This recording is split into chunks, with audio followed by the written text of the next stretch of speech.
Dos, uno. Muy buenas a todos, soy Pedro Vivar, esto es Emotion Me y hoy estoy de nuevo con mi amiga Teresa Terol en formato presencial, una vez más. Así es. Muchas gracias por invitarme a tu casa. No Muchísimas sé gracias. cuántas van ya, ¿las cuentas? No, no las suficientes, pero bueno, de momento nos vamos conformando.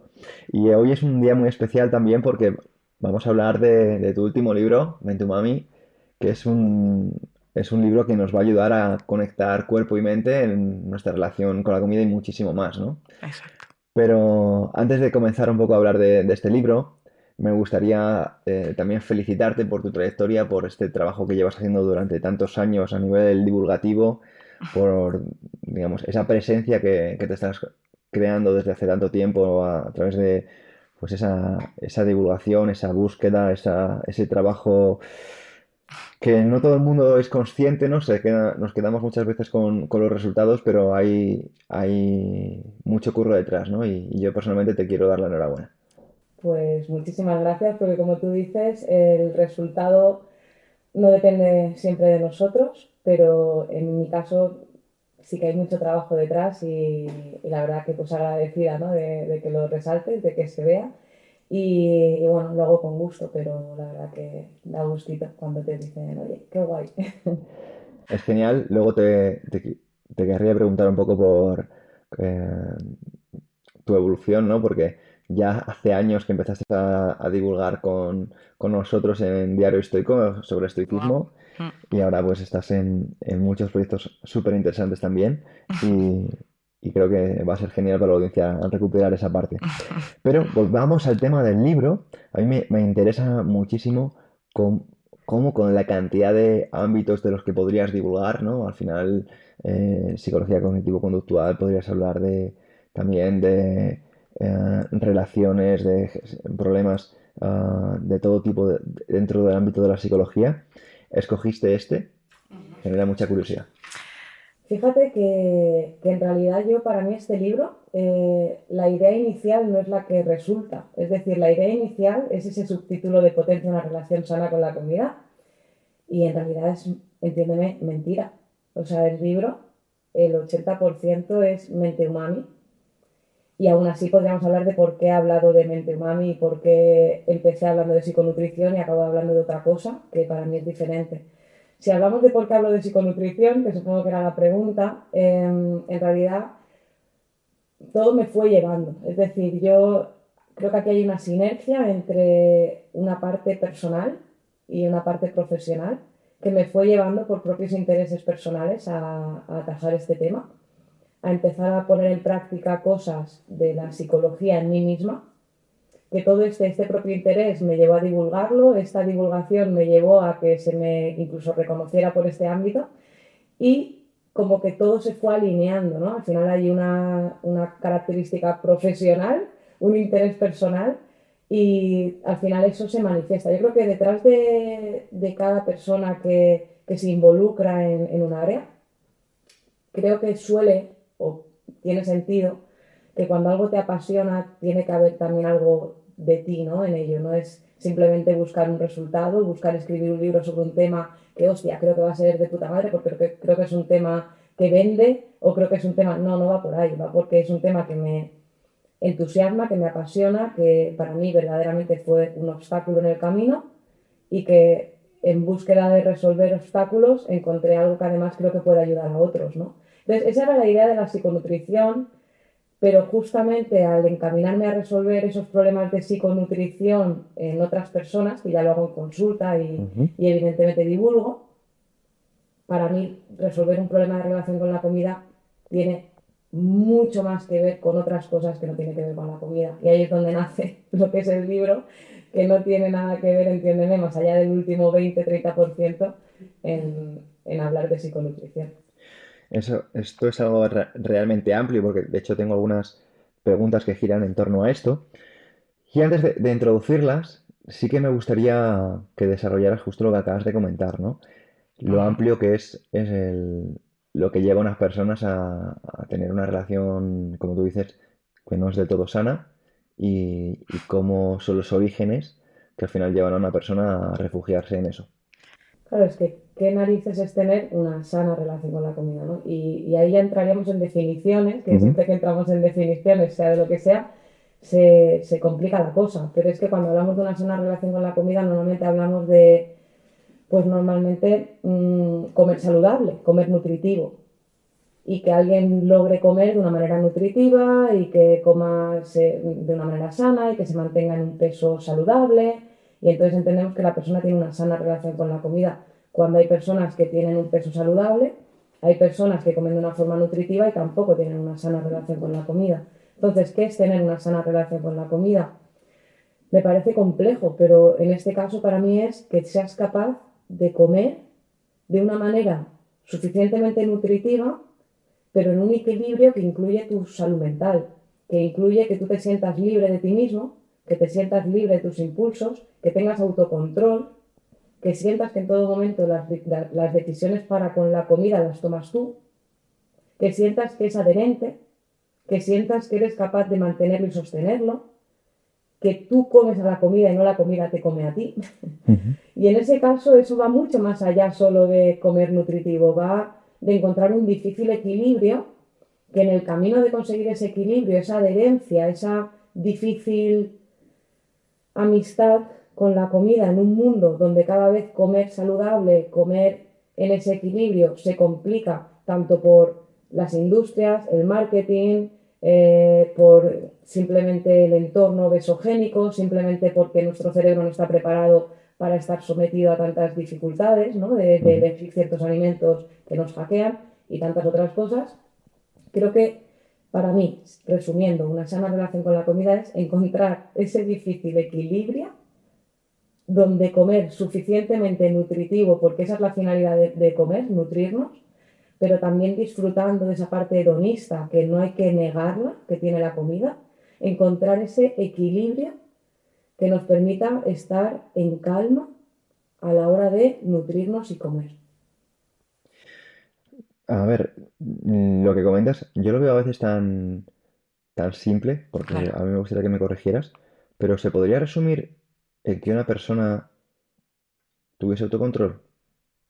Es una de las patas. Claro, date cuenta que tener autocontrol, Ujú, el autocontrol define que tú eliges y que tú tomas las decisiones adecuadas al respecto de algo. Autocontrol es que si yo, una emoción me pide hacer una cosa, yo ejerzo control sobre la emoción ujú. y la freno o le doy rienda suelta, ¿no? Claro, pero hay algo aquí más interesante también. Tener autocontrol sobre qué y cuál es la regla sobre la que pones el autocontrol, ¿no? Entonces, por ejemplo, una persona con anorexia Ujú, tiene autocontrol. De hecho, es una de las características de una persona con anorexia. Es decir, es una persona que es muy capaz. De hecho, uno de los reforzadores positivos que tiene una persona con anorexia es la capacidad de tener mucho, mucho control sobre su conducta hasta el punto de que llegan a no comer. Yo cuando hablo de mala relación con la comida no me refiero ahora que estoy nombrando una anorexia solo a TCAs, trastornos de conducta alimentaria. Me refiero a alguien que tiene sobrepeso, obesidad o simplemente que come más chocolate del que quiere comer, porque por tanto no tiene autocontrol. Sí, es una pata, o sea, para mí es importante, pero hay que tener mucho cuidado sobre qué tienes autocontrol, porque ese autocontrol con reglas estrictas, rígidas, que ya es cuestionable, ¿no? ujú. Se convierte en un arma. Estoy de acuerdo y precisamente quería resumirlo en autocontrol porque a veces una cosa también que me he dado cuenta es que las personas por lo general mm, no tienen un objetivo claro. Entonces, se tiene autocontrol, pero claro, se tiene autocontrol sin un objetivo, sino porque sí, porque esto es así, ¿no? De hecho, algo que yo he observado, sobre todo en muchos practicantes de ahora la tendencia que tiene la filosofía estoica, es la rigidez en muchos de sus pensamientos, ¿no? Bueno, y yo quiero decir que lo entiendo de primera mano porque yo he pasado por ahí en ser una persona mucho más rígida, ser una persona más inflexible y también se lleva incluso en el ámbito de la comida, ¿no? En este punto. Sí. Y por eso me ha gustado el apunte que has hecho de permitirnos ser más epicúreos y disfrutar de placeres que precisamente existen porque podemos aprovecharnos de ellos, ¿no? Podemos Ujú, beneficiarnos, de hecho, mejor dicho. Y el punto, perdóname que me extienda, era que cuando una persona tiene un objetivo, ujú. el autocontrol es el medio que le va a ayudar a alcanzarlo, ¿no? Creo que el problema cuando sucede realmente es que personas no tienen un objetivo, entonces no comen porque lo asocian a una identidad, ¿no? Y claro, en lugar de utilizar ese autocontrol como un medio, como un beneficio, es una especie de etiqueta o una limitación que les está llevando por un ámbito en el que afecta a su salud. Claro, y fíjate que además tú puedes tener un objetivo, en este caso imagínate que tienes un objetivo de no comer ningún ultraprocesado. Claro, aquí nos estamos centrando al meter en la etiqueta de si en el autocontrol está la llave. En ciertas personas puede que sí, ¿a qué me refiero? Sí que en la población general hay un problema tremendo de autocontrol y a Ujú, lo mejor generando ese autocontrol resolvemos gran parte del problema, ¿no? Hay personas que tienen picoteos constantes, tienen antojos y no los resuelven, ujú. se proponen hacer algo y vuelven a caer y les falta Sí. disciplina. Es decir, en una parte de la población se resolvería de esta manera. El problema es que, como tú bien decías, que tengo muchos estoicos en terapia y me parece positivo, ¿no? Para equilibrar, porque en la otra parte de la balanza tenemos personas que a lo mejor sí que tienen un objetivo y lo tienen muy claro y el objetivo es comer comida solo saludable. Y en mi cabeza no entra que yo me permita comer alimentos que dañan mi organismo y por tanto no me permito ese grado de flexibilidad. Caigo en una regla, ¿no? Que es la Ujú. regla es no comer ningún tipo de alimento ultraprocesado o que daña mi organismo y por tanto esa es la regla. Si tengo el autocontrol para mantener la regla, ¿qué pasa? Que entramos en, como cuento en el libro, dentro de lo que sucede es que hay una trampa de la alimentación que se llama, donde las dietas restrictivas, que es una dieta restrictiva, una regla inflexible, una regla rígida, donde puede llegar el momento donde esa regla te somete, hasta qué punto eres libre cuando te sometes a una regla inflexible, no obtienes ningún grado de libertad y de flexibilidad y acabas cayendo en una propia trampa donde llegas al colapso. Ya no es una cuestión de falta de autocontrol, es que colapsas. Llega un momento donde se produce una rotura por ansiedad, esa ansiedad se convierte en insostenible, acabas cayendo en una pérdida de control, pero no es un problema de autocontrol, es un problema donde te has llevado al colapso por una alta inflexibilidad y rigidez. Y esa rigidez te lleva a colapsar, genera culpa, genera malestar, genera ansiedad, donde solo tienes dos remedios. Una persona que tenga un TCA de bulimia o... Mucha gente no considera TCA o bulimia compensar con deporte, pero también, es decir, hostia, pues me he pasado o he comido de más o he tenido un día tal, entonces lo que hago es entrenar más tiempo, entrenar más duro, me voy a caminar, me voy a correr, compenso lo que he liado con una medida compensatoria o directamente vuelvo a la regla inflexible y rígida hasta que vuelva a colapsar. Lo que acaba generando un bucle que realmente lo que nos deberíamos cuestionar es hasta qué punto, dónde está el límite de una regla sana o simplemente que me estoy pasando de frenada, como digo en el libro. Hay que entrenar la disciplina, mola, porque el mente humano son tres pilares y uno de los pilares es la disciplina, que además te debo a ti mucho en esto porque es disciplina y filosofía de vida, filosofía estoica. Yo el estoicismo lo conocí gracias a ti y este pilar habla de esto, ¿no? Pero como decía, hay muchas personas que tienen esta idea estoica que pasada de frenada se convierte en un problema también. Entonces, dentro del pilar de la disciplina hablo de entrena la disciplina Ujú. y luego entrena no pasarte de frenada con la disciplina, que creo que eso también se entrena. Sí. Vamos a hacer un apunte, si te parece, como una especie de paréntesis, porque va a haber personas que digan, ¿a qué se refiere con pasarse de frenada con esto del estoicismo, ¿no?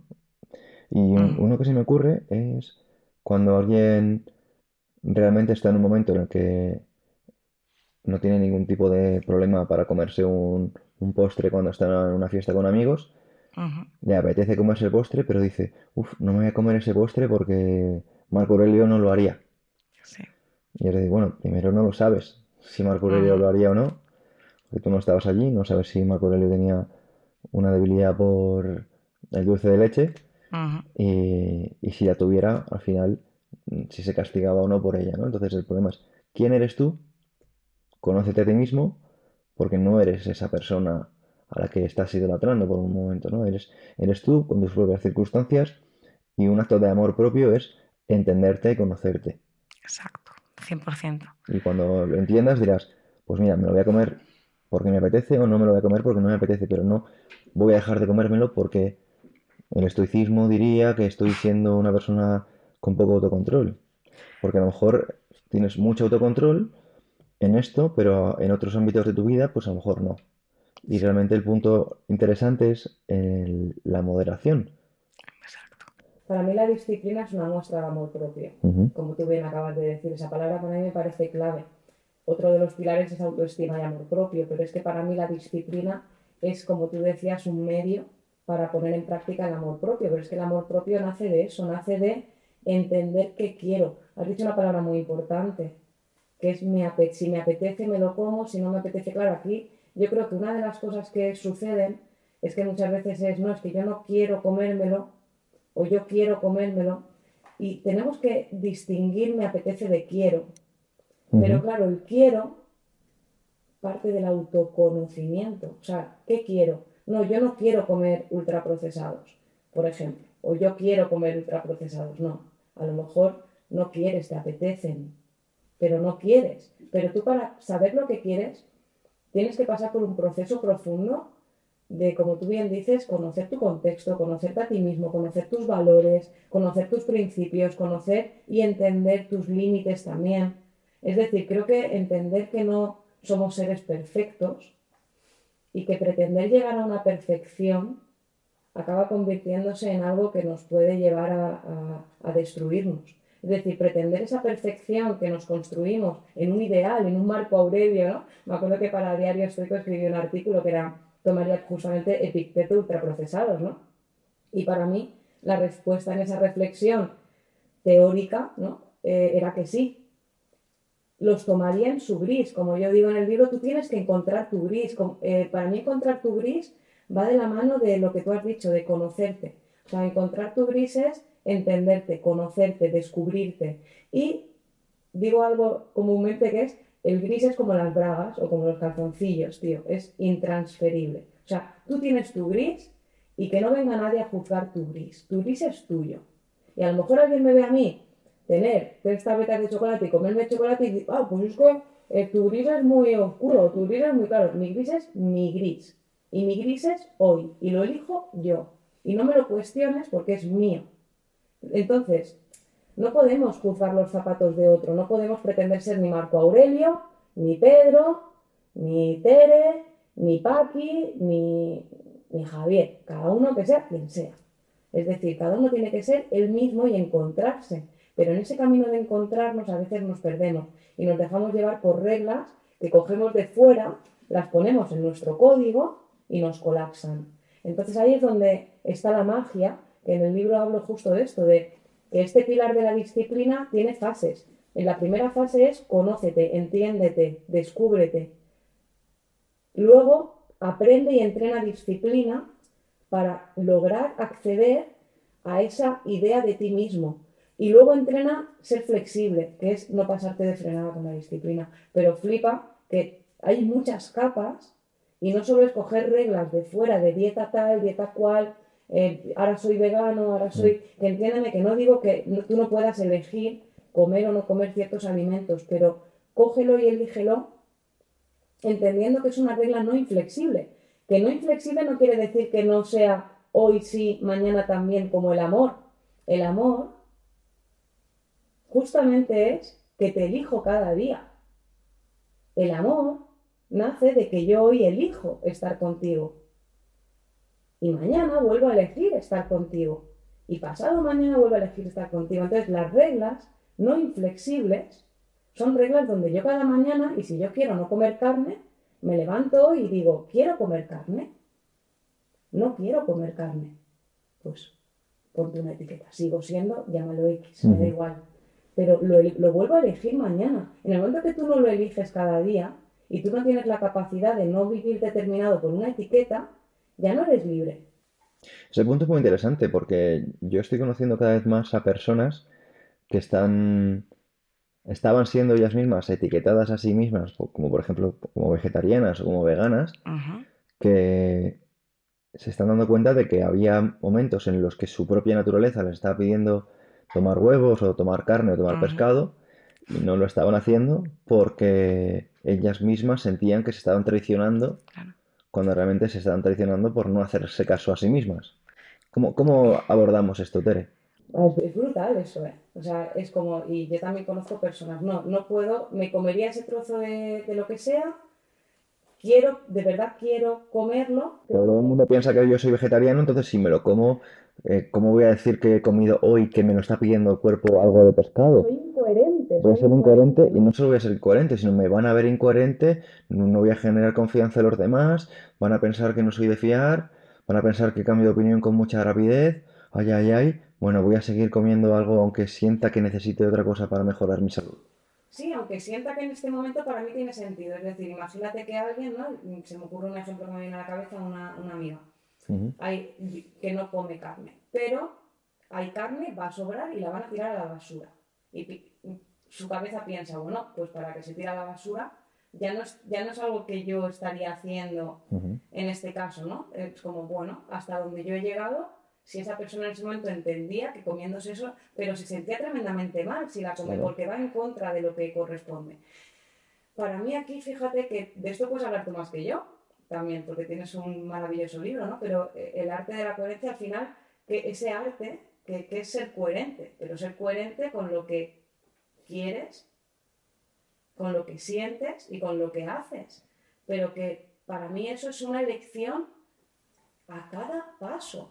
O Mm, sea, en el momento que tú, para mí una etiqueta, yo por eso en terapia intento evitar las etiquetas. Sí que hay unos manuales, sí que hay unos libros que dicen que si una persona tiene pues estos criterios, pues cumple estos criterios, pues tiene un trastorno, no sé qué. Y si no los cumple, pues no. Y si, mira, yo las etiquetas a veces las pongo porque nos liberan de que yo sí que digo que las personas no somos nada.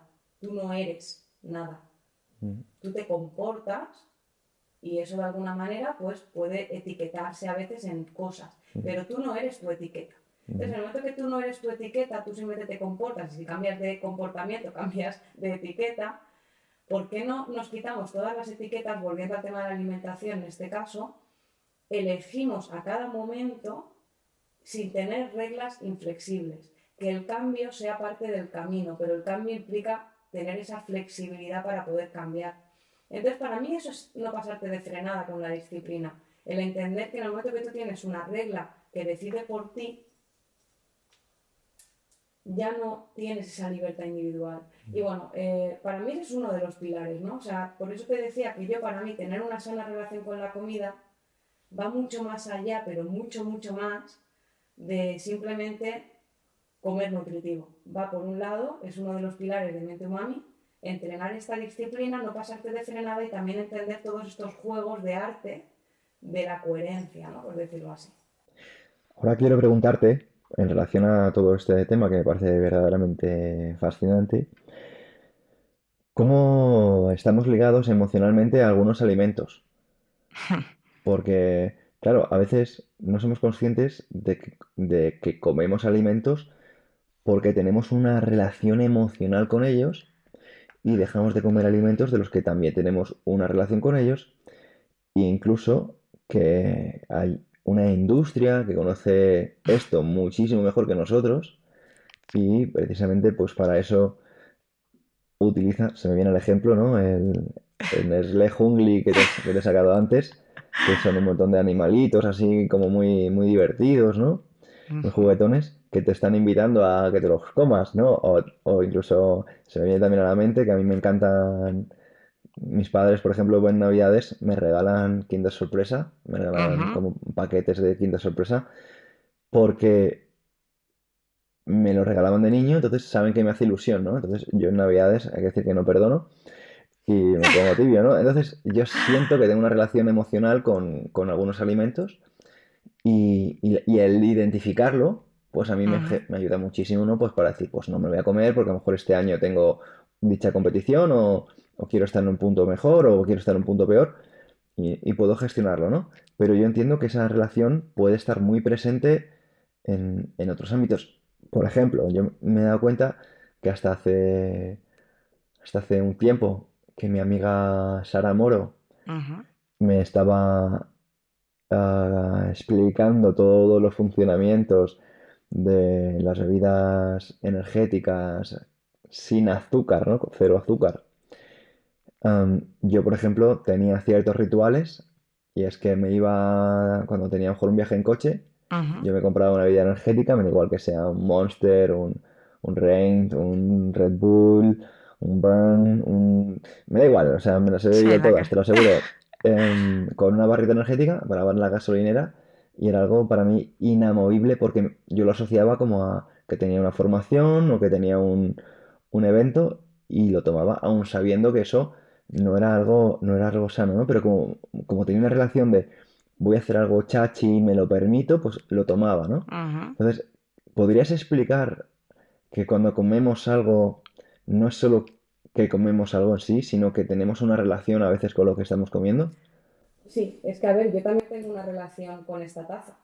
Te quiero decir, esta taza tan bonita que me acabas de regalar y que es súper bonita. Yo tengo una relación ahora con esta taza. Es decir, a mí esta taza me genera emociones, Ujú, pero es que también me generan emociones cualquier cosa que yo mire. Es decir, el ser humano es emocional y por tanto cualquier cosa que interpretemos la sentimos en el cuerpo. Es decir, hay tres tipos de conducta. Conducta cognitiva, lo que pienso, conducta emocional barra fisiológica, lo que siento, que son las emociones, el sentimiento es cuando le pongo nombre, y de alguna manera la conducta motora. ¿Esto qué quiere decir? Que sí, que comer evidentemente tiene un impacto emocional, pero claro, yendo un poco a por qué comemos por las emociones, que esa sería la vuelta, ¿no? claro. Sería ok, como el sexo, es decir, la comida tiene un componente hedonista. ¿Por qué? Porque nuestro cerebro tiene, como ya se ha dicho y sabemos de sobra, unos mecanismos para premiarnos a través de la comida. ¿Por qué? Pues porque es un mecanismo de supervivencia. Ok, Ujú, pero esto la industria, como bien has dicho, y el jungli, y que yo flipo cada vez más porque se alían, son unos cabrones, se alían, y a mí me encanta también. Y ves que si las Oreos de Kinder, o sea, de verdad, yo a veces digo, cada vez que veo algo nuevo, súper sí, sí. sexy, súper atractivo, dices, no puede ser el KFC con la salsa de los jumpers, y dices, pero tío, nos Sí, estamos sí. volviendo, o sea, es cada vez más sexy, lo hacen a propósito, es decir, es marketing. Oreo con bañada en chocolate blanco y pepitas de virutas de chocolate negro puro. Sí, antes el chocolate de Ferrero Rocher. No, no es, no pero es que tú ya te imaginas el Ferrero con el crunchy ese, claro. Todo eso es alimentos que están diseñados, yo los llamo inventos, que yo los como y los disfruto, pero se trata de inventos. Te quiero decir, esos inventos están diseñados. ¿Qué es más adictivo, el azúcar o la grasa? Está descubierto, si esto no es... Está descubierto, ¿qué es más adictivo, el azúcar o la grasa? El punto exacto de azúcar y grasa. Hay un punto exacto Ujú, que cuando tú lo metes en tu boca y eso pasa por tu cerebro, claro. explota. O sea, explota de placer. Entonces, este cerebro, con estos inventos, y llegado a un punto en el que el ser humano tiene un sistema de aprendizaje emocional donde hemos aprendido a tapar emociones, tú sientes una emoción y por mecanismo de refuerzo negativo, un refuerzo negativo es cualquier cosa que tú haces y elimina el malestar. ¿Vale? Está el refuerzo positivo, son cosas que nos causan placer o bienestar, Ujú, y el refuerzo negativo, que son cosas que nos eliminan el malestar. Entonces, cuando tú tienes emociones incómodas, puede ser la ansiedad, claro que esto hablaríamos del pilar del estilo de vida. Cuando tú tienes una vida vacía, una vida donde constantemente sientes ansiedad, agobio, estrés, enfado, tristeza, ira, apatía, ¿vale? Una vida vacía, ese vacío genera un malestar. Y ese malestar lo puedes erradicar por refuerzo negativo, que es un mecanismo de aprendizaje humano, ujú, que tú cuando haces ciertas conductas, puede ser sexo, puede ser compras, ujú. o puede ser algo reforzante, que es la comida, por todo lo que acabamos de decir, eso lo que hace es eliminar el malestar. Entonces tú aprendes, como un monete, como un perrete, aprendes que si sientes estas emociones y haces estas conductas, el malestar desaparece. aunque sea momentáneamente. Entonces, es una trampa, es la trampa de la ansiedad, porque lo que te elimina el malestar es lo que mantiene el malestar, porque estos alimentos en el largo plazo nos causan muchos malestares, como culpabilidad, que viene luego, pero en el corto plazo tú te sientes mejor. Esto que es un mecanismo de aprendizaje humano, que utilizamos la comida, pero también el sexo. ¿Es un problema utilizar la comida? No lo sé. Cualquiera que utilice el sexo por placer, yo no lo demonizo. O el deporte. O el deporte, o cualquier cosa que no estaba diseñada para eso, pero el deporte puede ser gratificante y su finalidad no era que tú te lo pasaras bien, pero te lo pasas guay jugando a un deporte. ¿Eso es malo, que tú te lo pases bien jugando a un deporte? No creo. ¿Es malo que tú te lo pases bien teniendo sexo? No creo. ¿Es malo que tú te lo pases bien comiendo? No creo. El problema es cuando tú te lo pasas bien comiendo y eso te mete en un bucle del que tú no quieres estar. Es decir, cuando hemos dicho antes, yo defino mi plan de ruta, yo defino mis valores y yo quiero llegar a un punto y por eliminar malestares no alcanzo ese punto, ahí está el problema. En que yo no llego a donde quiero llegar porque voy tapando agujeros con hamburguesas de Jumpers. ¿Entiendes? Qué interesante. ¿Y cómo una persona, Tere, puede dejar de tapar esos agujeros y ya sé que lo cuentas en el libro, ¿no? Pero ¿cómo una persona puede acabar con ese hábito? Interesante. Por un lado, si tú no sabes, como dice, ya lo sabes de sobra, para el que no tiene rumbo ningún viento es favorable, ¿no? Entonces, por un lado, yo lo que digo, mira, es sencillo, entre comillas. Hay una parte de psiconutrición, donde sí, para empezar yo tengo que distinguir lo que es hambre real de hambre emocional, tenemos que aprender a diferenciar cuando yo estoy comiendo para tapar una emoción, de cuando yo estoy comiendo porque siento hambre, hambre real, que necesitamos nutrirnos. ¿Puedes poner ejemplos para que eso se entienda? Sí, yo diría que si tú tienes la suerte y fortuna de vivir en un lugar donde tienes acceso a la comida de una manera relativamente fácil y tienes una nevera y la abres y tienes la suerte y la fortuna de tener alimentos en esa nevera, no sabes lo que es el hambre a día de hoy. No me voy a complicar, hay unos criterios. Aparece de repente, tiene que ser un alimento en concreto. Ese es el hambre emocional del libro. Pero es que me atrevo a decir que a día de hoy en la población general, con acceso a alimentos de una manera constante, comemos mucho más de lo que necesitamos y hemos olvidado lo que es sentir hambre fisiológica. Entonces, creo que en una sociedad así es fácil decir que la gran mayoría de las veces que sientes hambre no es hambre. Por tanto, no me centraría tanto en eso, que creo que me atrevo a decir que la mayoría de veces que sientes hambre no es hambre, es ansiedad. Eso implica hambre emocional, que cualquier hambre emocional es ansiedad, porque tú en el momento que identificas aburrimiento y tu cerebro piensa tengo hambre, en ese momento se pone en modo come. Ya no es hambre de aburrimiento, eso no existe. El hambre emocional es ansiedad, porque en el momento que tú tienes aburrimiento, tu cerebro piensa come de una manera automática para tapar por refuerzo negativo, come, y él piensa que te mueres, porque él no distingue come de aburrimiento de come de te mueres. Entonces, en el momento que tú piensas aburrimiento come, te mueres y entras en una barrena. Por tanto, ¿cómo distinguirlo? Pues hay un montón de estrategias, ¿vale? Y luego ya, una vez tú sabes que es hambre emocional, cuento un montón de estrategias para frenar la ansiedad, para generar autocontrol, para aprender a diferenciar y poder comer en un gris, ¿vale? Pero antes de llegar ahí, tío, que es el problema, hay mucho camino. Lo que pasa es que no es un camino de empiezo el lunes, no es un camino de dieta de papel, es un camino que para mí son 3 pilares. Uno de ellos es entrenar tu disciplina, otro de ellos es autoestima y estilo de vida y otro de ellos es gestionar tu entorno. Y me explico. Cuando tú te quieres, te respetas, no tienes una vida vacía, no tienes una vida donde sientes que no entiendes para qué estás aquí, donde sientes que no tienes tiempo, donde sientes que no dedicas el tiempo a lo que quieres, donde tu vida no te representa, donde es una vida baja de amor propio, evidentemente eso te mete en mucha más hambre emocional. Pone el juego en modo difícil. Recordemos que tu vida, el hambre emocional lo que cubre es eliminar malestares. Si tú aumentas tu autoestima, tú te quieres, tú te respetas, si tú llenas tu vida de amor propio, reduces el vacío a llenar con comida. Por otro lado, si tú entrenas tu disciplina, eres capaz de hacer e ir en contra del placer. Eres capaz de dominarte, eres capaz de gestionarte. Y por último, ¿qué pasa? Que no sé si a ti te pasa, pero vivimos en un entorno donde constantemente aparece gente que intenta decirte lo que hay que hacer, lo que no hay que hacer, lo que hay que comer, lo que hay que... Lo que es lo mejor. Lo que es lo mejor, lo que es lo peor, esto sí, esto no. Entonces, claro, si yo ya sé lo que yo quiero, pero aparece un entorno, porque no somos ermitaños, y yo ahora quedo contigo, Pedro, y antes, pues imagínate, ¿no? Me sacas chocolate y yo como chocolate. Yo, de hecho, ayer comí chocolate. ¿Vale? No hace muchos días, ayer comí chocolate.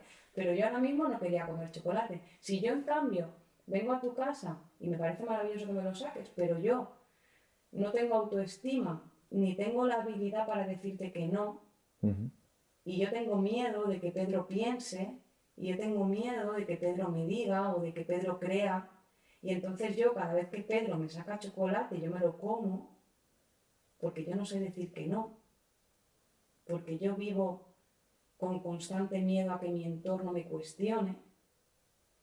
Ahí tengo un problema, porque tu entorno va a estar ahí, y tu entorno no siempre va a pensar igual que tú, ni va a creer que las cosas son como tú crees, ni va a tener la brújula que tú tienes. Entonces tú tienes que aprender a gestionar a tu entorno y aprender a decir que no cuando no quieres, aprender a marcar límites, aprender a ser diferente y que no te importe, aprender a que, oye, Pedro, gracias, no quiero. Ah, pero sí, hombre, ¿cómo que no? Pero es que está, cómetelo.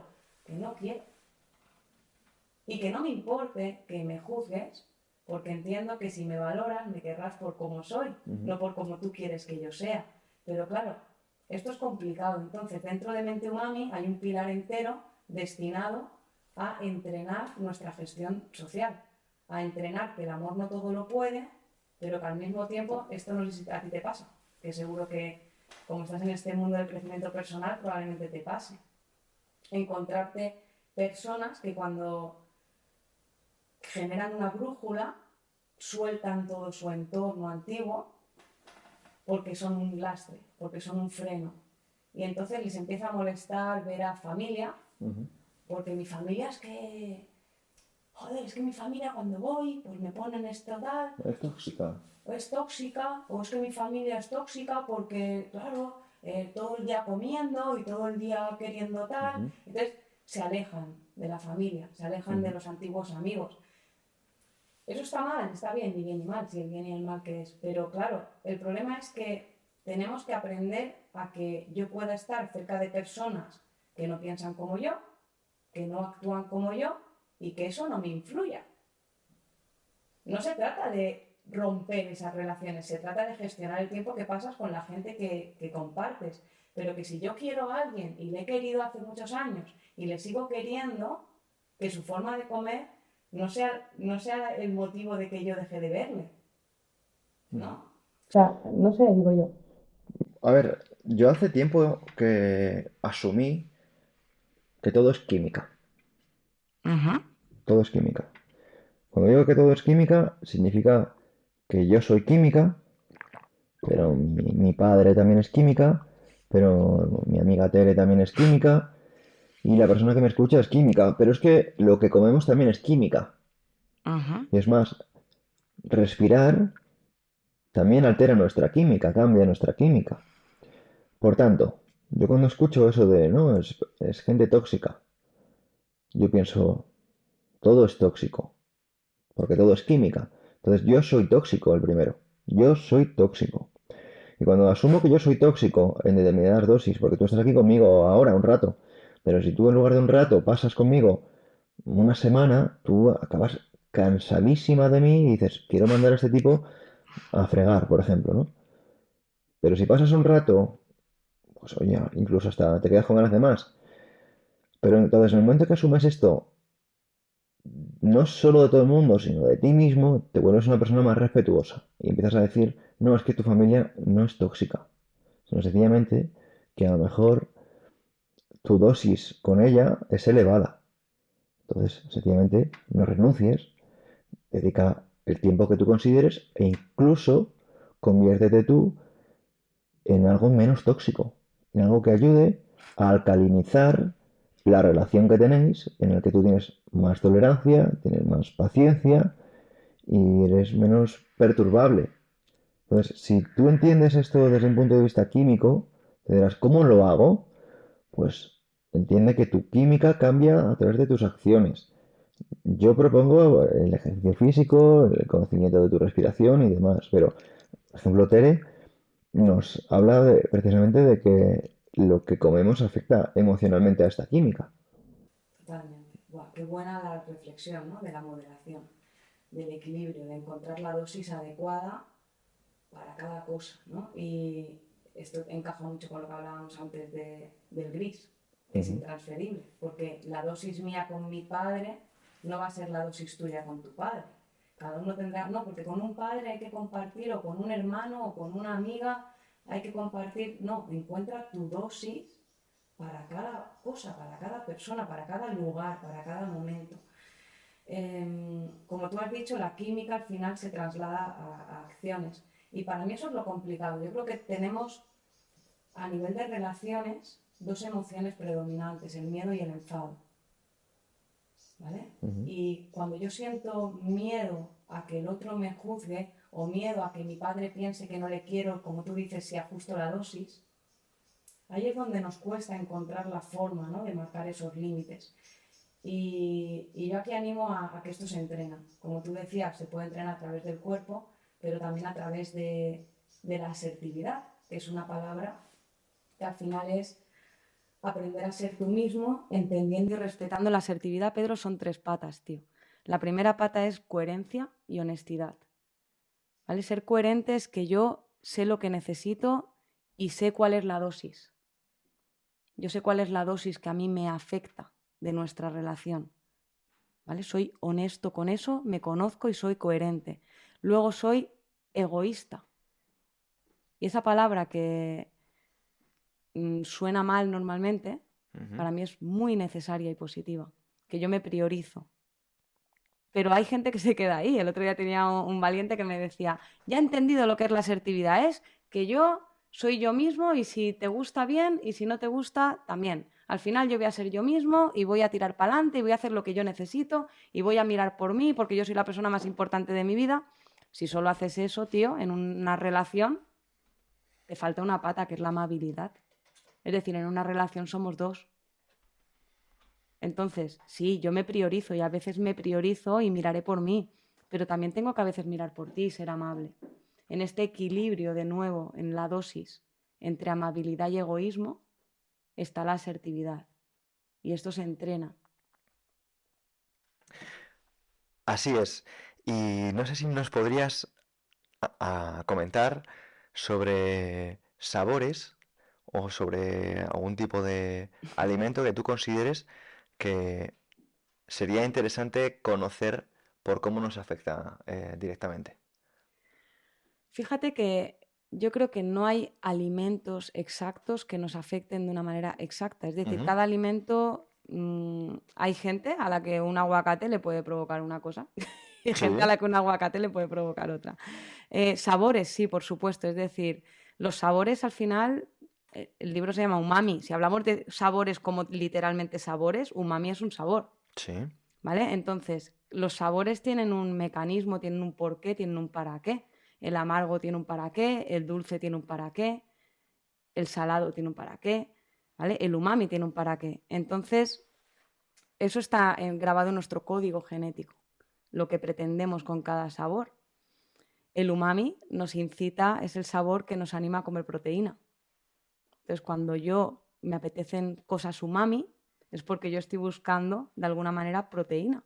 El primer alimento umami lo tomamos al nacer con la leche materna y es la proteína. Entonces, de alguna manera, el dulce nos anima a comer energía, nos ayuda a comer azúcares. realmente el amargo son sabores que nos alejan muchas veces porque nos provocan un sabor de rechazo. Date cuenta que sí, que todo tiene un porqué, todo es química. Tú lo has dicho antes, todo es química. Ahora, ¿qué alimentos tenemos que tener cuidado? ¿Hay que tener cuidado con algunos alimentos? Te pregunto yo a ti, ¿tú qué crees? Que sí hay que tener cuidado con algunos alimentos. Pues si se llama alimentos, sí. No deberíamos preocuparnos demasiado. Si me estás hablando de comestibles, tal vez un poco más, ¿no? No es lo mismo un comestible que un alimento, por ejemplo. ¿Un invento te refieres? Un comestible, estás hablando de toda esta gama que encontramos muchas veces en supermercados y en gasolineras, que están muy cerca del mostrador, Inventos. que si viéramos los ingredientes entenderíamos prácticamente ninguno, ¿no? Entenderíamos azúcar y poco más. Sí, para mí eso yo lo llamo inventos, ¿no? Ah, Entonces, inventos. Vale, estos vale. comestibles para mí son inventos. Está la comida y están los Sí, inventos. sí, sí, sí. Entonces, para mí los inventos, ¿cuál es el porcentaje adecuado de comer inventos, comer comestibles? Pues depende. Y una persona ¿De qué que... depende? ¿De qué depende? Una persona que imagínate que come 100% de inventos, Ujú. 100% de comestibles. Para mí, si esa persona empieza a comer 99% de comestibles, teniendo en cuenta que necesita nutrirse y que una persona que solo come de inventos y comestibles no se nutre, y tu cuerpo funciona a través de nutrientes, es decir, tú no puedes estar saludable físicamente si solo comes comestibles, porque tu Ujú. cuerpo necesita nutrientes.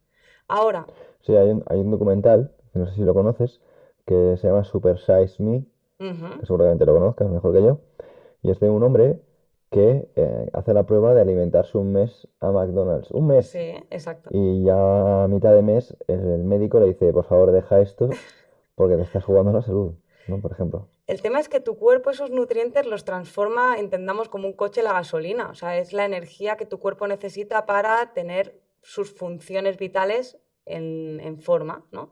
Entonces, si tú no metes esos nutrientes, tu cuerpo no se nutre. Ahora bien, una persona que todo lo que come, porque ha llegado a ese punto, son comestibles, si Ujú, de repente dices, vale, pues te quito todos los comestibles y te meto todo comida, ujú. esa persona no va a ser capaz de sostener ese cambio. Es un cambio demasiado radical. No va a ser No es que no va sostenible. a ser capaz, sino que va a tener una resistencia enorme.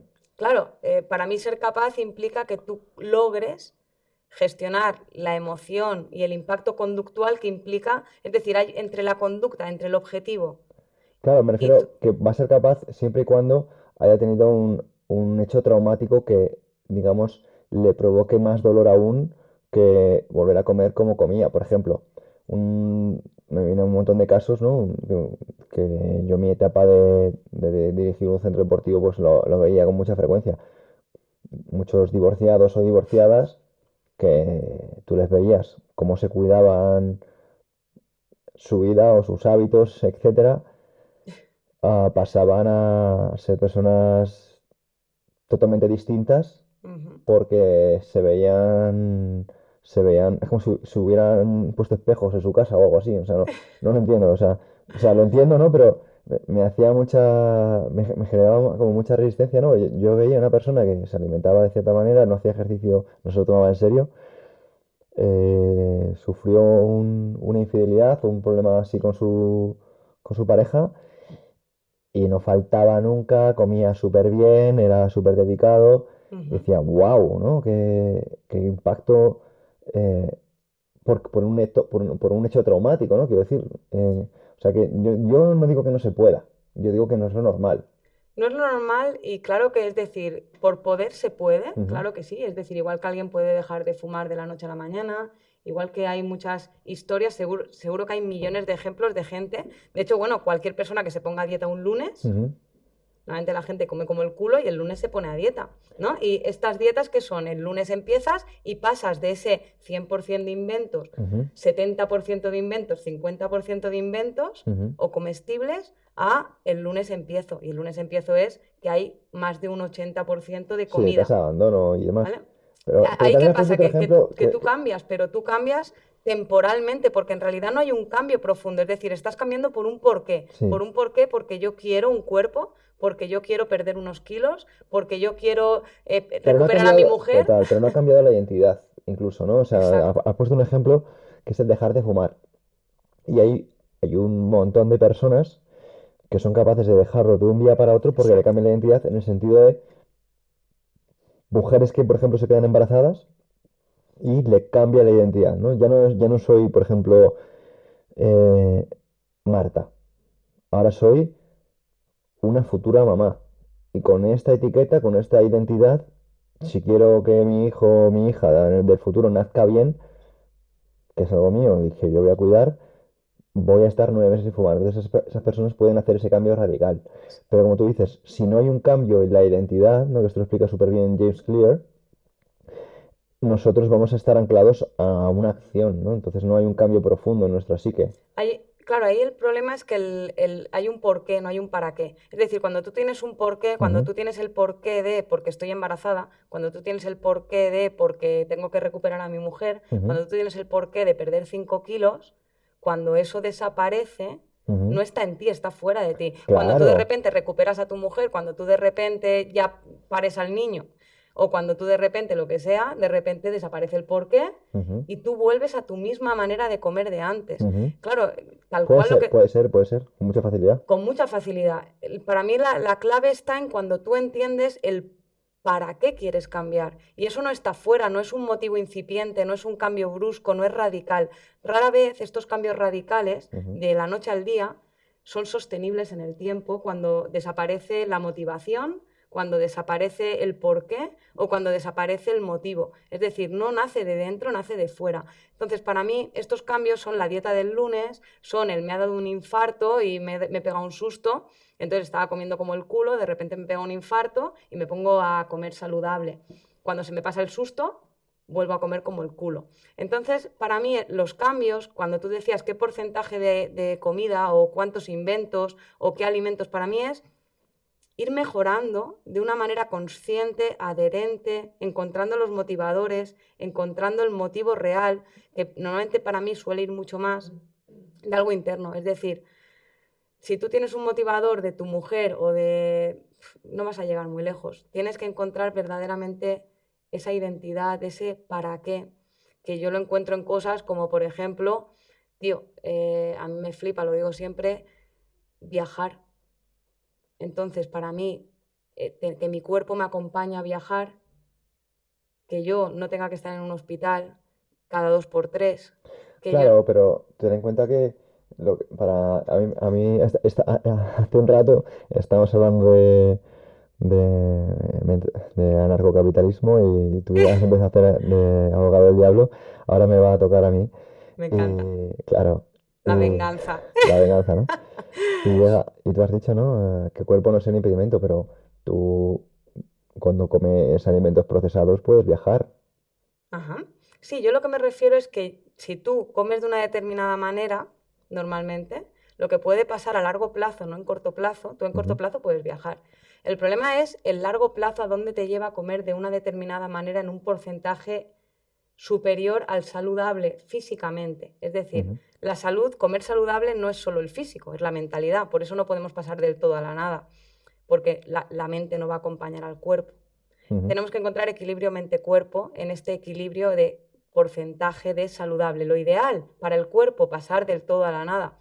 ¿Por qué? Porque tu cuerpo necesita nutrientes. En el corto plazo no, yo puedo comer McDonald's un mes, como este señor que come McDonald's un mes, y el cuerpo le va a acompañar a viajar a donde le dé la gana durante un mes, pero el médico ya le dijo, como sigas así, a lo mejor ya no te vas a viajar el año que viene. Si te tiras 2 años comiendo todo el día McDonald's, a lo mejor el año que viene te toca quedarte por aquí porque tenemos que hacer ciertas cosas, ¿no? Entonces, el cuerpo no te va a acompañar demasiado tiempo o no te va a permitir hacer ciertas cosas si sufres de obesidad. Ujú. Yo, más de una vez, viajando, me he encontrado personas que se quedan en la furgoneta, que no pueden subir ese mirador, o que no pueden hacer cierta ruta, o que no pueden hacer ciertas cosas, porque su cuerpo no les acompaña, no tienen la capacidad atlética, física suficiente para hacer ciertas actividades. Que puede ser que alguien, volviendo al tema, claro, podemos buscar la excepción, alguien puede no tener salud, pero comer mal y tener un cuerpo atlético. Hay gente que come de una manera muy mala, pero calcula muy bien los macros, pero antes o después su cuerpo pagará un precio. Es Pu- decir, el cuerpo tiene unos pecados que antes o después paga porque estos inventos no permiten mantener la salud en el largo plazo.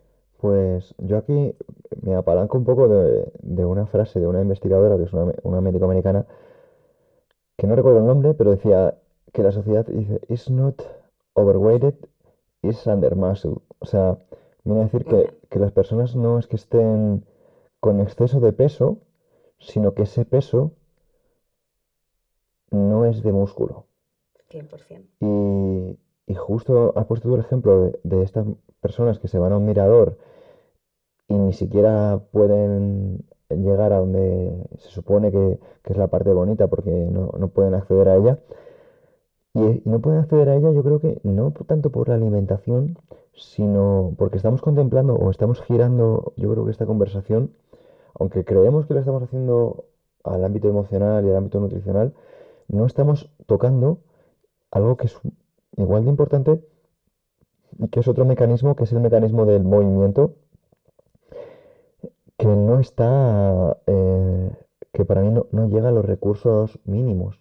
O sea, Ujú, sí que es cierto que puede haber incluso personas que se cuiden la alimentación y tomen muy poquitos alimentos procesados, pero hasta el punto que les está afectando a la salud, ujú, pero que incluso si comiesen más alimentos procesados e hiciesen más ejercicio, ujú. o sea, es que esto no lo saben muchas personas, así que voy a hacer un paréntesis.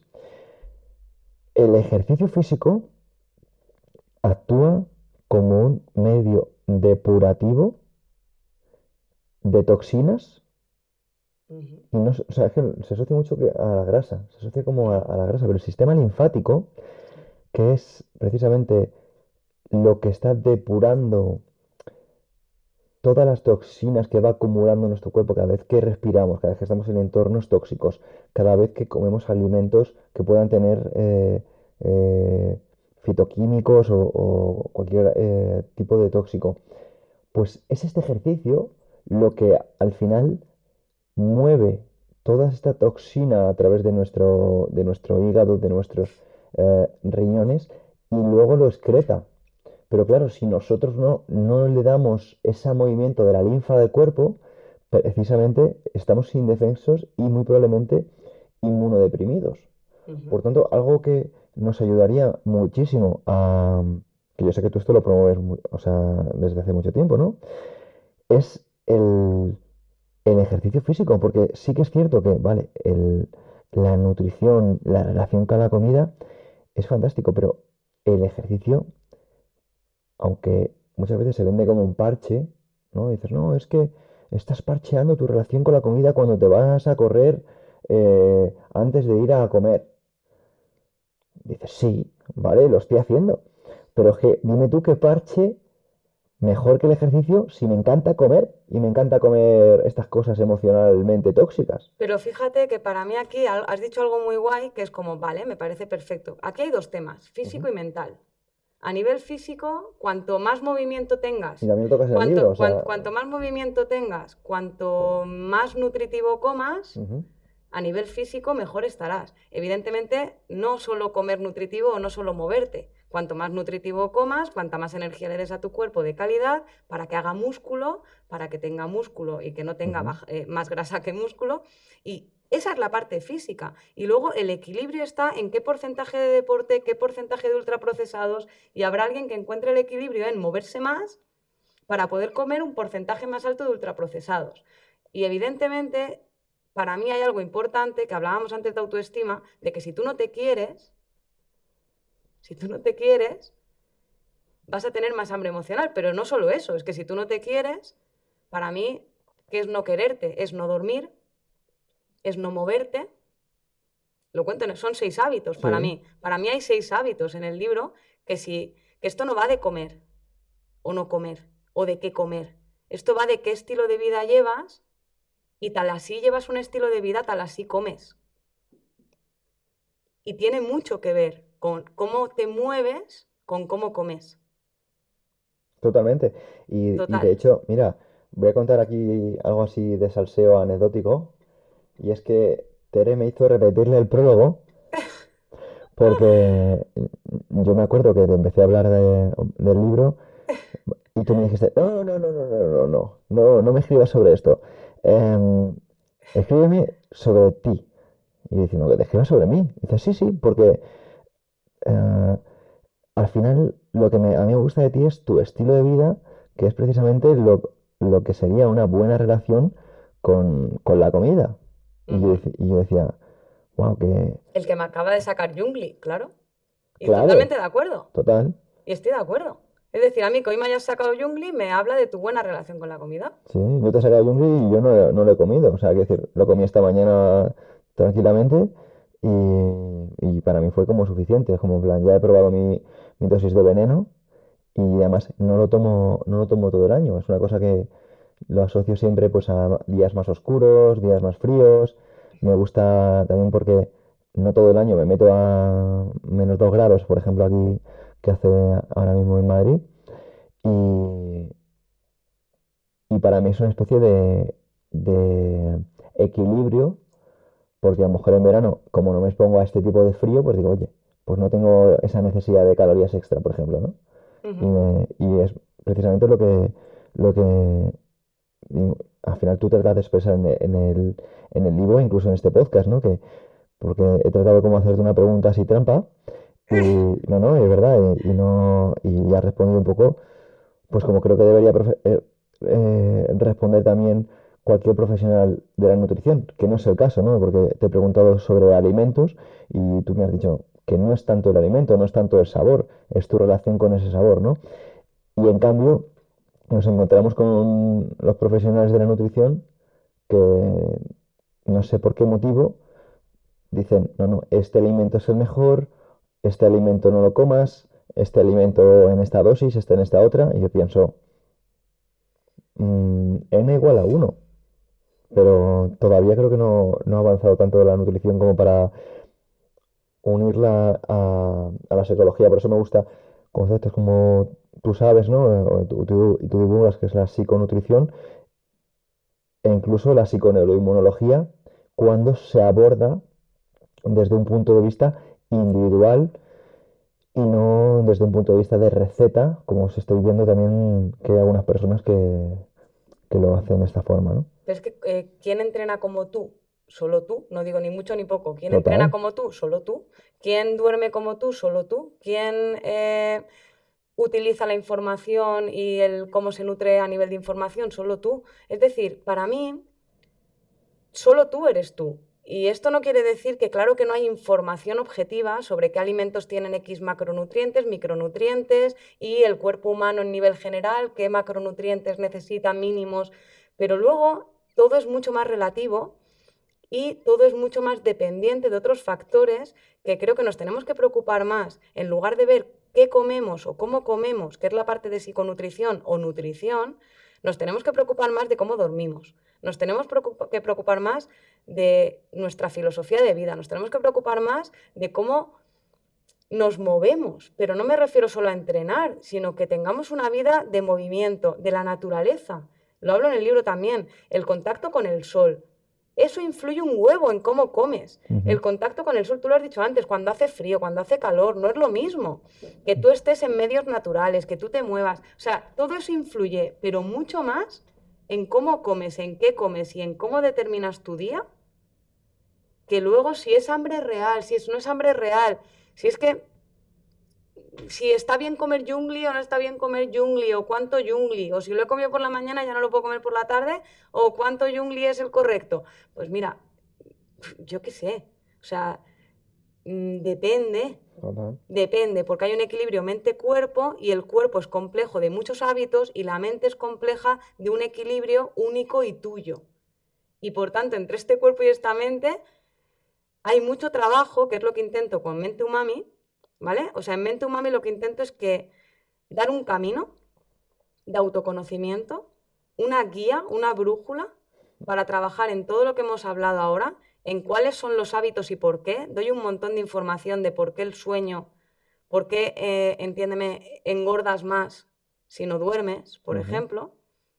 ¿Por qué engordas más si no te mueves? Aunque eso es como mucho más obvio. ¿Por qué engordas más si no estás en contacto con la naturaleza?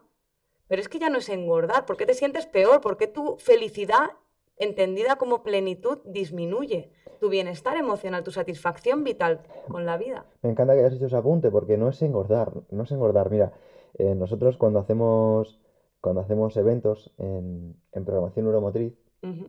y hacemos campamentos, hacemos formaciones y demás, pues vienen todo tipo de perfiles, ¿no? Entonces, en el equipo de programación neuromotriz es Marvel, o sea, tú ves a Andrés, ves a Uri, ves a Rocas, ¿no? Ves a esta gente, ¿no? Pero, y dices, bueno, es que estaban todos mamadísimos, ¿no? Entonces, hacen preguntas muchas veces, hacemos a veces, pues, un coloquio o debates, ¿no? Que molan mucho, y preguntan, por ejemplo, a Uri, Uri, ah, ¿qué rutina es la mejor? ¿Qué rutina es la mejor? ¿No? Entonces, Uri trata de responder el muchacho como puede, pero yo lo resumo de una forma muy sencilla. Digo, mira, tío, ¿sabes por qué Uri está mamadísimo? Porque no se estresa. O sea, dice, estás hablando que has corregido rápido, ¿no? Has dicho sentirse bien. Y es que no es engordar, no es engordar. O sea, al final el punto es que cuando tú te estresas, o sea, aumentas estresor, como has dicho, no duermes bien, no tomas el sol, tienes una mala relación con tu entorno, no haces ejercicio, aumentas tus niveles de estrés. Tu cuerpo empieza a decir, algo pasa, algo pasa, algo pasa. Y ese algo pasa se traduce pues muchas veces en pérdida de masa muscular, en aumento de grasa, en aumento de los niveles de cortisol. O sea, estamos hablando que podemos eh, cambiar directamente nuestros niveles de estrés, te diría que casi pues con un manual de cosas, ¿no? Al final esto nos permitiría volver a lo que hemos hablado al principio, que es la filosofía, y cómo este arte de las representaciones, esta gestión del estrés, esta gestión de cómo son las cosas en sí mismas, ¿no? Es malo el chocolate, es malo ese postre con un montón de azúcar. O sea, es malo un postre que ha estado preparando tu madre durante toda la mañana para ti y tu familia, con todo su amor, que le ha puesto muchísima ilusión, y tú por tus cosas, encima a ti te encanta, y tú por tus barreras mentales no lo vas a tomar. Quiero decir, a ver, es muy importante entender que debes ser dueño de de tus percepciones. Y esto, por eso me gusta el tema de la filosofía, ¿no? Y como Marco Aurelio lo resume en el libro 4 en la meditación 7 suprime la opinión, he sido perjudicado o se me ha herido. Suprime la opinión y suprimirás el semi-herido. Suprime el semi-herido y suprimirás la herida. Este señor está resumiendo en una frase o en dos frases lo que llevamos hablando todo el rato. Y es que nosotros podemos acabar con el daño que nos están haciendo tantos hábitos y tantas cosas si cambiamos nuestra percepción del hábito. Y yo lo veo con un montón de personas que conozco que comen cosas que para otros son demoníacas, pero están en paz y están tranquilos. Y no les afecta a nivel de, de, mm, de salud. ¿Por qué? Porque al ser libres, lo comen de forma puntual. ¿Por qué? Porque no están atrapados, como has dicho algo, por lo que has dicho tú antes, ¿no? Por comida que les llaman y nada, sino sencillamente ven a todos los alimentos como parte de la experiencia y no endiosan a ninguno. Y lo mismo, ¿no? Sencillamente son personas que están sanas de aquí. O sea, fíjate que los únicos problemas que hay corporales son cuando esta no funciona, cuando no gestionamos las cosas, cuando decimos, no, es que tú sabes lo difícil que es esto para mí. No, cuando tú acabas con ese diálogo negativo hacia las cosas. Has dicho una palabra clave que así es como acabo Mente Umami, Ujú. justamente. Para mí, la palabra más repetida en consulta cuando terminamos de trabajar cualquier tema, en este caso la relación con la comida, la palabra clave para mí es libertad. Pero claro, hay un concepto de falsa libertad, ¿no? Las personas a día de hoy, por desgracia, entienden ser libres cuando pueden comer lo que quieran, sin ningún tipo de limitación, sin ningún tipo de... Es como, pues, vaya mierda de vida si no puedo comer lo que quiero, vaya mierda de vida si no puedo hacer lo que quiero. Y aquí volvemos a lo de antes, a la filosofía y a lo que quiero que estás poniendo en boca de lo que quiero. O sea, es que si no puedo comer lo que quiero, pero es que tú a lo mejor que te Pero apetezca claro, algo no es que lo pero es lo que quieras, quieres o lo que... o lo que te apetece No, en o este es lo que momento. quieres o lo que ha conseguido una industria agroalimentaria que tú quieras. Exacto, es decir, es un impulso porque han puesto la hamburguesa de Jumpers, que no me la he comido aún, pero no sé por qué me vino ya a la cabeza. Es decir, ¿realmente lo quieres o te apetece porque lo estás viendo? ¿Realmente lo quieres o solo te apetece? ¿Realmente lo quieres yéndonos al otro extremo? ¿O te estás infringiendo una regla rígida de la etiqueta que te has implantado y que te has construido en base a lo que se supone que también debes representar al mundo y los valores que te sientes Total. avergonzado si no representas? Es decir, ¿hasta qué punto eres libre cuando eres esclavo de la etiqueta o eres esclavo del impulso? Y en realidad la verdadera libertad radica en el autoconocimiento, Mm. en la conciencia a cada paso, a cada momento, a cada decisión. Ser consciente implica ser libre, tener autocontrol para ser consciente de lo que quieres. Esa es la verdadera libertad. La verdadera libertad no es ni impulso ni etiqueta, no es regla ni deseo. La verdadera libertad es conciencia y autocontrol. Mm. Totalmente. Mira, en el programa que dirijo, se llama Encratella viene de Kratos, poder, que sería como empoderarse. Hay una serie de pasos, ¿no? Y dentro de los pasos que hay, que sencillamente están cogidos de la escuela cínica de Antístenes, Carteria, que sería uno de ellos, que es el número 4, es saber dominar la voluntad. Pero a continuación está asquesis, que es el dominio del alma y el cuerpo, donde pues ahí te enfrentas al calor, al frío, al hambre, a la dureza de la cama, a la extensión de los placeres y a los dolores duraderos. Pero acabas o sea, acabas, son 10, ¿no? Te estoy diciendo 3, pero son estos 3 que van seguidos porque es el dominio de la voluntad con euteleia. Y euteleia, para resumirlo de una forma muy sencilla, es el arte de no necesitar. Eres libre cuando puedes prescindir. Eres libre cuando puedes decir no. Jesús Sierra, que es un tipo que conoces, él decía que el verdadero lujo hoy no es el lujo de antes. El lujo de antes era tener cosas. El lujo de ahora es prescindir de cosas. Es libre ahora quien es capaz de decir no a un montón de cosas que otros no pueden. Y yo me he dado cuenta de un montón de personas que dicen ser libres por tener cosas o aparentar, pero están en una rueda donde, no llevo aquí, bueno, mi móvil es que está grabando ahora mismo, ¿no? Pero están constantemente tratando de vender cosas en redes sociales para pagar la vida que muestran en redes sociales. Pero no pueden parar la máquina. No pueden parar la máquina. Entonces no son libres, dependen. No conocen la euteleia. Y me encanta el libro de Siddhartha, o sea, el libro de Hermann Hesse, el de Siddhartha Gautama, el de Siddhartha, coño, uy, perdón, el de Siddhartha, es porque gira en torno a esta conversación con el mercader, en el que voy a tratar de explicarlo de una forma breve. El mercader, en toda su opulencia, en todo su esplendor, en toda su riqueza, le dice, ¿pero qué vas a aportarme tú, ascético? Y él le dice, sé ayunar, sé meditar y sé esperar. Y dices, bueno, ¿y eso por qué te va a ser de utilidad?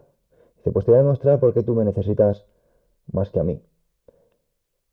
Ayunar me permite no necesitar trabajar para nadie, porque puedo estar una infinidad de tiempo sin comer con un buen nivel de salud. Meditar me permite reflexionar sobre cuáles serían los mejores pasos a tomar y así hacerlos con prudencia. Y sé esperar porque domino totalmente mi ambición y no siento avaricia por nada. En cambio, tú me necesitas a mí más que yo a ti, porque no sabes hacer esto. Entonces, el mensaje es de el dominio de la autarquía, o sea, el dominio de la encratella, de dominarse uno mismo, porque es un tipo que no está dominando a alguien porque tenga más cosas, sino sencillamente por todas las que está dispuesto a renunciar. Y creo que esto es muy valioso de rescatar porque vivimos como con unas reglas sociales que lo que están haciendo es que muchas personas sientan en su cabeza o tengan ciertas ideas que les haga al final someterse a terceros, que no sean capaces de renunciar, por ejemplo, a un trabajo que no les gusta porque vayan a volver a casa de sus padres. Ay, cómo me voy a ir a casa de mis padres? ¡Qué vergüenza! Bueno, si te vas a tu casa de tus padres a tocarte el higo, bueno, obviamente es una vergüenza.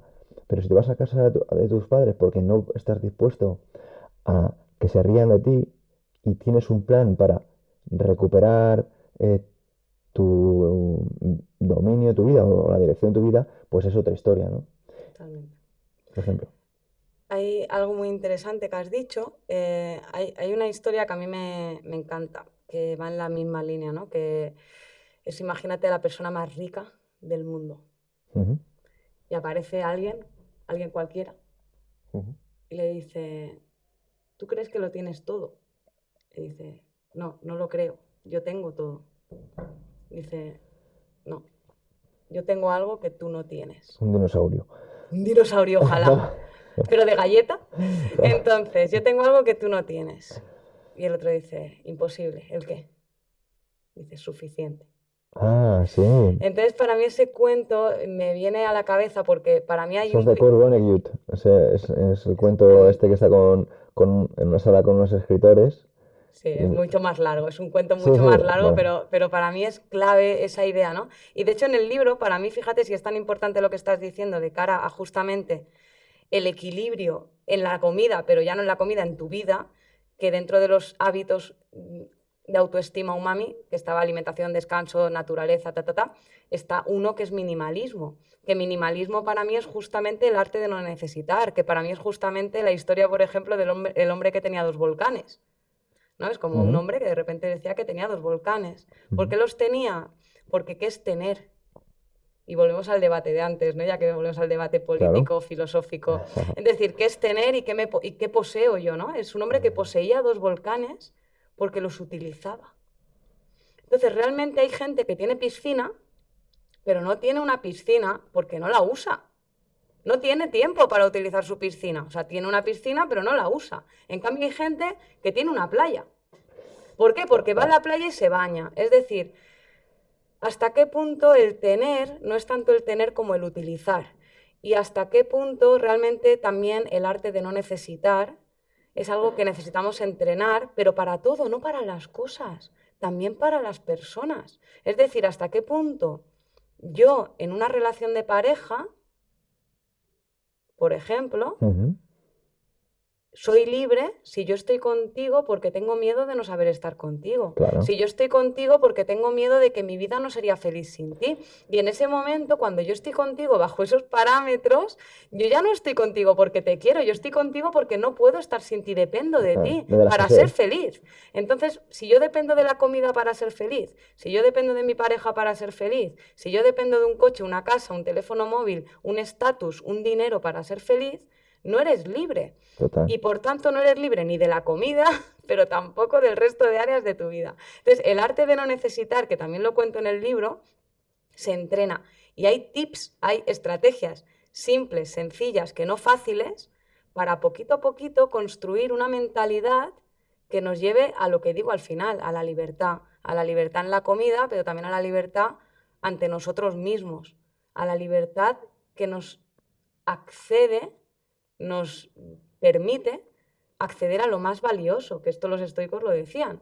Al final, cuando tú tienes virtud, cuando tú tienes autoconocimiento, cuando tú tienes muchas cosas, accedes a lo que ellos llamaban ataraxia, que al final es un estado que se ha prostituido lo que llamamos hoy felicidad, la felicidad real o una felicidad que nace de la calma, de la libertad, del equilibrio. Pero eso no se paga con dinero, eso no se paga o no se compra en Amazon. Sí, la eudaimonía, que es el eu es bueno y daimon es como Dios interior, ¿no? Es la, el, el bienestar del Dios interior, la paz interior que uno alcanza. Mira, voy a contarte una cosa que, de la que yo no dejo de darle importancia y más foco cada día, y es el resumen de las meditaciones de Marco Aurelio, por ejemplo. Las meditaciones de Marco Aurelio, si por algo se caracterizan, es porque este señor no hace otra cosa que darle importancia a los intangibles. Marco Aurelio no hace otra cosa que darle importancia a los intangibles. Le da mucha importancia a la fortaleza, a la grandeza de alma, a la paciencia, a la templanza, a la serenidad. Le da mucha importancia a la bondad. Y esta mañana estaba reflexionando sobre cosas que nos hacen sentir seguros, cosas que nos dan como mucha seguridad a nuestras identidades, ¿no? Pero las hacen, yo creo que desde el ego, ¿no? Estaba imaginándome, ¿no? Estaba viendo vídeos de arm wrestler, que son pues luchadores de brazos, luchadores de pulsos, ¿no? Convencionales, que, que son verdaderamente fuertes, ¿no? Que tienen unos brazacos así. Y, y estaba pensando en personas que puedan estar dando, no a esta gente, ¿no? Sino a lo mejor otras personas que le den mucha importancia a su físico, que sientan mucha seguridad por su físico, que sientan mucha seguridad por sus brazos, por sus piernas, por sus abdominales, por algo externo. Yo no te estoy diciendo incluso por dinero, te estoy diciendo por algo como esto. Y que sientan, por ejemplo, que sus parejas, por ejemplo, les han elegido porque son los mejores en alguna de estas disciplinas o que tienen un gran físico y pensar que siempre hay otro tipo que tiene un físico mejor o es más fuerte. Siempre hay alguien más grande, siempre hay alguien más fuerte y sobre todo siempre hay alguien más joven. Y estaba pensando en algo que es infinito, donde realmente si tú pones el foco ahí, muy probablemente no te puedan ganar, que son estos intangibles. Estaba pensando por qué gente como Marco Aurelio está obsesionado con estos intangibles. Estaba pensando que ese tipo, al ser emperador, al ser dueño de un imperio, querría aún más poder, porque nosotros estamos viendo que este tipo era un santo, ¿no? Y yo lo veo como un tipo como yo, no un santo, un tipo como yo. Y como lo veo como un tipo como yo pienso, ¿qué quiero yo? ¿No? ¿Cómo quiero? Pues yo quiero el máximo poder posible, o sea, el máximo poder posible. ¿Y cómo lo alcanzo? Pues no pues él siendo emperador se da cuenta de que ese poder no era suyo. Y por eso ese foco constante en los intangibles, ese foco hacia lo inmaterial, ese foco en algo donde nadie pueda compararse contigo por el trabajo que haces. Y es tu paciencia, y es tu serenidad, y es tu bondad, y es tu fuerza interior. Si tú consigues hacerte fuerte en eso, alcanzas el verdadero poder. Y encima es algo donde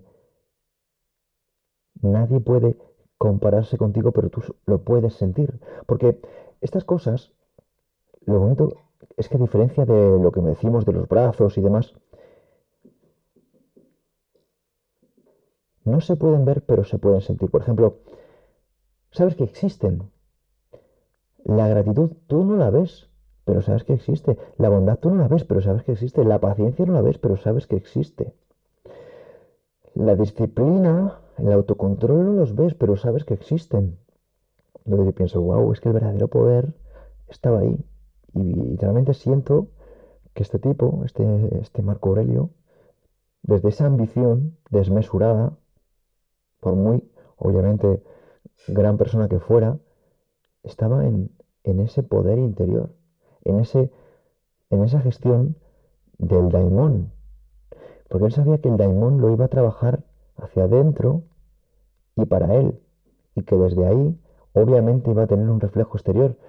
Pero sí que es cierto que es algo que no, de verdad, no dejo de dar vueltas. ¿Por qué no se conoce más? Porque realmente las mejores cosas de la vida se construyen con estos intangibles. Es muy interesante la reflexión que has hecho es potente. Aquí yo lo que me planteo es, planteas cosas como para qué hacía él eso. O sea, lo hacía para adquirir el máximo grado de poder, lo hacía para realmente que nadie pudiera, para ser imbatible, ¿no? Porque cuando te haces fuerte en esos poderes eres imbatible, no pueden compararse contigo. Entonces, ¿lo hacía para otros o lo hacía para él? ¿Lo hacía para su Dios interior o lo hacía para realmente tener un poder? ¿Para quién? ¿Para alguien de fuera? Y yo aquí lo que me planteo es que hay muchas preguntas, ¿no? ¿Hasta qué punto, como tú decías, hay frases que vienen a decir, ¿no? Que al final el beneficio de una buena acción es haberla hecho y que no es para nada, ¿no? Simplemente es para haberla hecho y que el hecho de haberla hecho al final, y esto nos mete en un debate súper profundo sobre el ser humano, porque bueno, me encanta, por ejemplo, cuando yo estuve en la universidad, estuve a puntito de quedarme en la universidad haciendo una tesis sobre psicología moral y la ética del ser humano. Y si el ser humano, la gran pregunta, ¿el ser humano es bueno o el ser humano es malo? Y de aquí de nuevo entramos en el por qué hace las cosas el ser humano o para qué, o hasta qué punto existe el altruismo si no dejamos de recibir algo positivo por la acción de hacer una buena acción. Ya recibimos algo positivo porque nos sentimos bien.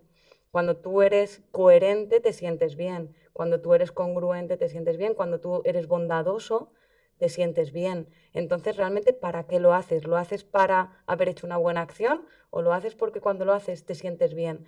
Y esto es un debate muy grande, muy eterno. El hombre es un lobo para el hombre, decían, luego por Ujú, otro lado, no, hay teorías. Yo, si me tengo que mojar, yo sí que me mojo.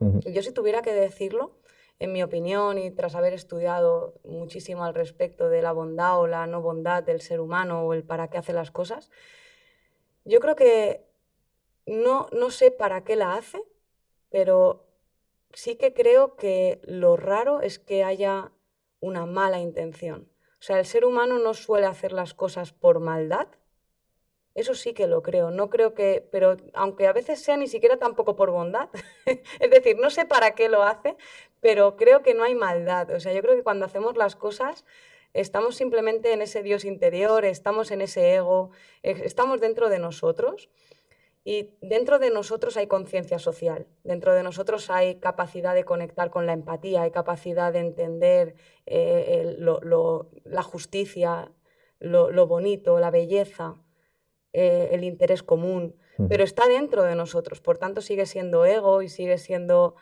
un interés que tú no lo haces para el otro, no somos tan importantes para nadie y cuando alguien actúa hacia nosotros no lo hace para nosotros, sino lo hace para él mismo. Entonces, Marco Aurelio, yo no sé para qué se comportaba de esa manera, si era un poder para otro, era un poder, pero seguro que era porque en realidad no me cabe duda que si en algún sitio está, ya no te digo lo mejor, ya no te digo mm, lo mejor ni para uno ni para el otro, ni para afuera ni para la percepción. Si hay un punto donde encontramos equilibrio y calma, que para mí es, al menos en mi opinión como psicóloga, el bien más preciado, equilibrio y calma, que te acuestes por las noches sintiéndote en paz, orgulloso, tranquilo, si hay un punto, ese punto no está fuera, ese punto no se compra, ese punto es un intangible, ese punto es algo que se entrena con trabajo y esfuerzo y es justamente las cosas que has dicho tú, la paciencia, la bondad, el amor. Eso es, eso es. Y yo de hecho no estoy cuestionando las motivaciones de ese señor. Estoy diciendo sencillamente que siendo la persona más poderosa de la época, he sido cuenta de que ese poder no era real, no era un poder real, que se dio cuenta que el poder verdadero estaba dentro y que la forma que tenía de trabajarlo no era conquistando territorios, Entonces, era ese punto, una vez más, del trabajo hacia la autarquía. Es un trabajo hacia adentro. Y es un trabajo de libertad al alcance de cualquier persona. Y es con lo que quería concluir, porque es algo que cuando realmente eres consciente que está al alcance verdaderamente de cualquier persona, porque no olvidemos que Marco Aurelio aprendió o sea, gran parte de estas cosas de los textos que le llegaron de Epicteto. Epicteto no era más que un esclavo y alcanzó esa verdadera autarquía, ¿no? Por tanto, por supuesto que es así, pero no me quería centrar en ese para qué, sino en cómo hacerlo nosotros. Fíjate que al final, como te decía del libro, hablo de esta libertad, justamente hablo de Epicteto, hablo de 3 personas, Ujú, entre ellas una de ellas es Epicteto, ¿no? Y hablo justo de eso, de que era un esclavo y encontró esa fuerza. Para mí, Mente Umami, fíjate que es curioso que concluyas con esto y me encanta, porque para mí, en el camino de ayudar a la gente a tener una sana relación con la comida, me di cuenta que el cambio estaba en esa fuerza interior ujú. y que a esa fuerza interior yo le he llamado Mente Umami. Y para mí, Mente Umami, estos 3 pilares de hábitos, autoestima, disciplina, filosofía de vida y gestión de nuestro entorno, la capacidad de ser nosotros mismos y mantenernos con esa fortaleza interior cuando salimos al mundo, cuando lo compartimos. En estas 3 claves que yo lo he intentado sintetizar de la mejor manera posible, esa fortaleza interior, ese concepto que yo he llamado, insisto, mente umami, para mí es lo que te permite, por eso digo que potencia una sana relación con la comida. El sabor umami es un sabor que potencia un alimento con umami, tú lo pones en cualquier plato y se convierte en un plato más sabroso. Esa Ujú, es la característica principal del umami. El umami es el quinto sabor que de alguna manera potencia el sabor de cualquier plato. Y ujú. para mí una mente umami es una mente que potencia cualquier área de la vida, el trabajo, la familia, el amor, la comida, tu relación con cualquier área de la vida. Por tanto, sí, o sea, me gusta que lo hayas sacado tú de esa manera porque es tal cual lo que me di cuenta, que cambiar tu relación con la comida, con el trabajo, con tu familia, con tu pareja, implica esa fuerza interior, que en mi caso lo he sintetizado como mente umami. Así es. ¿Te gustaría concluir con alguna cosa en este episodio? Pues sí, una cosita rápida, que me gustaría dejar un regalito a todo el mundo que está por aquí Ujú. aguantando tanto tiempo de episodio y agradecida, ¿no? Bueno, no quiero decir que aguantando, que No, yo aguantando, soy. evidentemente con tono jocoso, ¿no? Agradecida porque entiendo que si están aquí es porque les está interesando, ¿no? Sí, Y se y sobre todo digo, enriquecen. yo soy consumidor de podcast y si hiciera los podcasts por aguantar, Nada, por por eso, aguantar lo que me cuentan, no estaría. totalmente O el sea, tono jocoso, ¿no? son Sí. libres de Espero que cortarlo. sí, que sean libres y que tengan mente umami, espero. Pero Excepto dicho, si hay alguna madre que está obligando a su hijo a escucharnos, en este caso, pues mucho ánimo. a ver, si alguien está sometido en una jaula escuchándome, lo lamento, espero que no haya sido así. Y para todos los demás, como decía, agradecida, ¿no? De que estéis aquí y que, bueno, pues que espero que sirva. Y un poco, pues para agradecer el tiempo, regalar, como decía, un cuestionario, en realidad dos cuestionarios gratuitos que he elaborado porque para mí no podemos cambiar aquello que no identificamos. Y muchas Ujú. veces lo único que tenía un poco de temor con Mente Umami es que es un libro que toca muchas cosas y que a veces no sabemos por dónde empezar. Y por tanto, nuestra cadena es tan fuerte como nuestro eslabón más débil. Ujú, Y lo que he elaborado en este test es un test de Mente Umami, donde tú puedes identificar dentro de estos pilares dónde flaqueas. ujú. ¿Para qué? Para que si tú flaqueas por uno de los pilares, empieza por ese. Entonces, un test que te dejaré para que lo dejes en las notas del Claro. episodio de Mente Umami y también un test para saber qué porcentaje de mala relación con la comida tienes. Y también a partir de ahí, pues que mucha gente creo que no sabe que tiene una mala relación con la comida, porque ¿qué es una mala relación con la comida? Pues identificándola tal y como la hemos definido en este episodio y no simplemente en qué alimentos hay que comer y cuáles no, pues entender, por tanto, si tenemos que mejorar alguna de las áreas. Así que, bueno, ese regalito para cualquiera que quiera y que además encantada de resolver dudas, me encanta siempre que puedo responder y ayudar, así que feliz. Mola mucho porque Tere es una persona que contesta siempre que puede. Así que bueno, pues si queréis dejar alguna duda, y estaré encantada en contestar. Y nada, ha sido un placer, Tere, de tenerte de nuevo por aquí. Al Espero revés mío. que no tardemos tanto en la siguiente. Muchísimas gracias, Pedro. Hasta la próxima.